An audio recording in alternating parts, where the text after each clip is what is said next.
मित्रांनो, tariff war हा शब्द आपण वारंवार ऐकतो, पण नक्की हे टॅरिफ वॉर म्हणजे काय आणि त्याचा भारताच्या अर्थव्यवस्थेवर कसा परिणाम होतो हे समजून घेऊयात। हे खूप महत्त्वाचं आहे।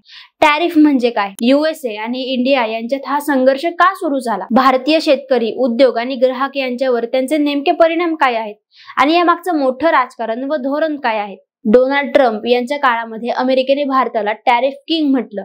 त्यांचं म्हणणं होतं की भारत अमेरिकेने वस्तूवर खूप कर लावतो।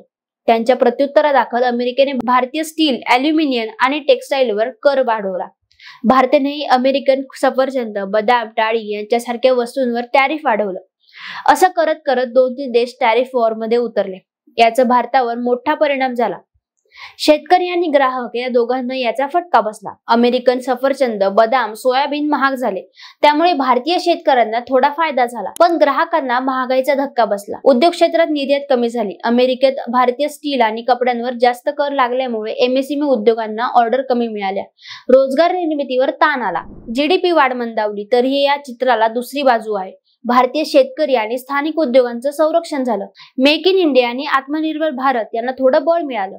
म्हणजे टॅरिफ वॉर हा दोन्ही बाजूंनी परिणाम करणारा विषय आहे, कारण दोन्ही देश एकमेकांसाठी मोठे व्यापार भागीदार आहेत। मित्रांनो, टॅरिफ वॉर म्हणजे फक्त कराचा हिशोब नाही, तो देशाच्या अर्थनीती, स्वावलंबन आणि कूटनीतीचा प्रश्न आहे। यूएसए आणि इंडिया यांच्यातला हा संघर्ष दाखवतो की आजच्या जगात व्यापार हा आंतरराष्ट्रीय राजकारणातील एक मोठा हत्यार बनलेला आहे।